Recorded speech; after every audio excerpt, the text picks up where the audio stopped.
रामदास तडसना राम मंदिराचा गृहप्रवेश वरती आता वाद निर्माण झालेला आहे आणि तत्पूर्वी पंतप्रधान नरेंद्र मोदी यांच्या हस्ते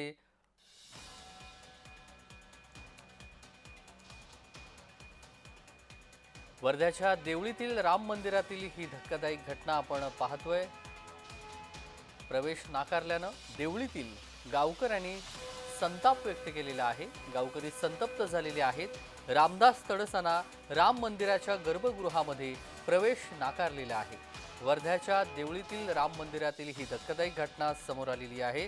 प्रवेश नाकारलेला आहे। प्रवेश नाकारल्यानं देवळीतील गावकऱ्यांनी संताप व्यक्त केला आहे। रामदास तडसांना राम मंदिराच्या गर्भगृहामध्ये प्रवेश नाकारलाय। वर्ध्याच्या देवळीतील राम मंदिरातील धक्कादायक घटना ही समोर आलेली आहे। प्रवेश नाकारल्यानं देवळीतील गावकऱ्यांनी संताप व्यक्त केलेला आहे। गावकरी संतप्त झाले आहेत। रामदास तडस भाजपचे माजी आमदार आहेत। रामदास तडस यांना राम मंदिराच्या गर्भगृहामध्ये प्रवेश नाकारल्यानं गावकऱ्यांनी संताप व्यक्त केलाय।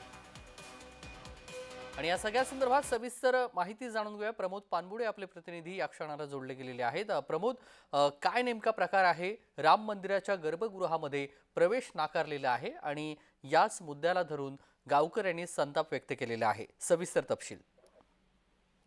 नक्कीच तेजस, आज सकाळी माजी खासदार आणि ज्येष्ठ नेते भाजपचे रामदास तडस हे सहपत्नी देवळीच्या एका जुन्या राम मंदिरामध्ये आज रामनवमी असल्यामुळे दर्शनासाठी गेले त्या ठिकाणी, परंतु तेथील पुजाऱ्यांनी गळ्यामध्ये जानवं नसल्यामुळे त्यांना तिथे पूजा करण्यासाठी मज्जाव केला आणि त्यांना त्या ठिकाणून बाहेर काढले। त्यानंतर माजी खासदार रामदास तडस यांनी मंदिराच्या बाहेर येऊन रामाची पूजा केली, परंतु स्थानिक कार्यकर्ते या घटनेमुळे मोठ्या प्रमाणात नाराज झाले। काही काळ देवळीच्या त्या राम मंदिरामध्ये तणावाचे वातावरण निर्माण झाले होते, परंतु नंतर माजी खासदार रामदास तडस यांनी संपूर्ण कार्यकर्त्यांना शांत केले आणि रामाची पूजा करून त्या ठिकाणून निघून गेले। परंतु या संपूर्ण घटनेमुळे देवळी शहरात नव्हे तर जिल्ह्यामध्ये एक तणावाचं आणि शोकाकाळ पसरल्यासारखंच म्हणावं लागेल, कारण की आज राम उत्सव आहेत आणि याच दिवशी भाजपच्या ज्येष्ठ कार्यकर्ते, नेते तसेच माजी खासदार यांना राम मंदिरात पूजा करण्यासाठी मज्जाव केला। यामुळे विविध क्षेत्रांमधून वेगवेगळ्या प्रतिक्रिया उमटत आहेत।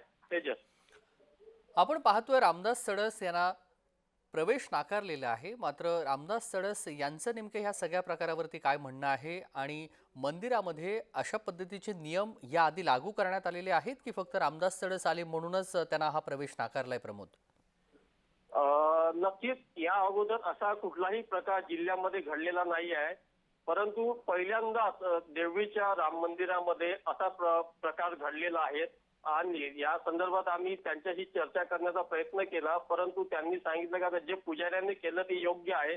मी धन्यवाद प्रमोद, आपण दिलेल्या सविस्तर माहितीसाठी। बातमी संदर्भातले अपडेट आपल्याकडून वेळोवेळी जाणून घेऊ।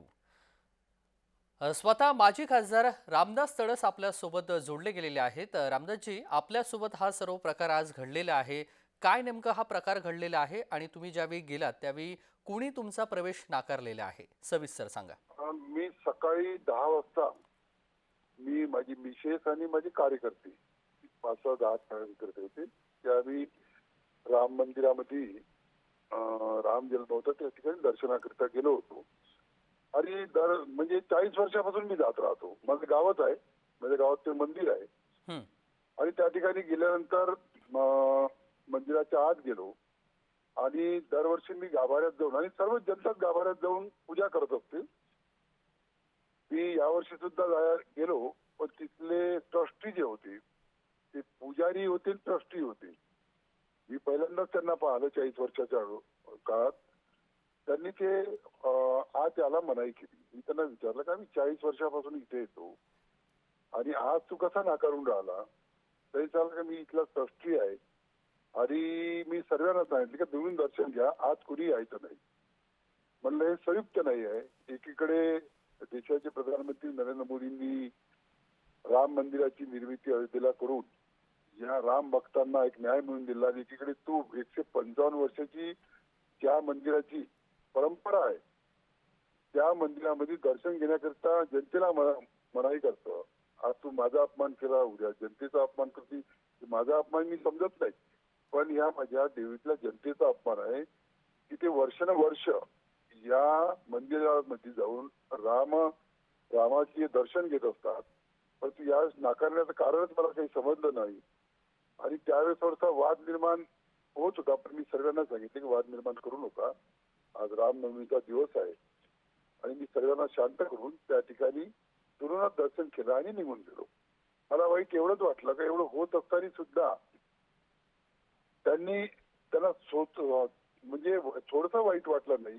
अगदी जेव्हा आपण जनतेला मनाई करून राहिलो हे त्याला वाईट वाटलं नाही, हेच मला दुर्दैव वाटते माझं. अगदी. पण मग हे सगळं झाल्यानंतर तुम्हाला दर्शन करू दिलं की नाही? नाही, मी बाहेरून दर्शन केलं, हं. त्यांनी आत येऊ दिलं नाही, कोणाला मी जनतेलाच येऊ दिलं नाही आत. पण मग याचं उत्तर शोधण्याचं काम करणार आहात की नेमकं या ट्रस्टीने असं का निर्णय घेतलेला आहे किंवा मग असे नियम का सुरू केलेत मंदिरामध्ये? नाही, मला हे समजत नाही. 40 वर्षानंतर मला पहिल्यांदाच पाहायला मिळालं. आता मी एवढे दिवस राजकारणात आहे, हं. जवळजवळ 40 वर्षापासून राजकारणात आहे. माझ्या घरापाशीच आहे मंदिर, असं काही नाही. अगदी. दूर बी नाही आहे, माझ्या गावात आहे, माझ्या घरापाशी आहे. आम्ही सर्व तिथली व्यवस्था पाहत असतो. या मंदिरामध्ये ट्रस्टी अलग अलग लोक आहे, बाहेरगावचे लोक आहे, देवीतलं कोणीच नाही ट्रस्टी. हं.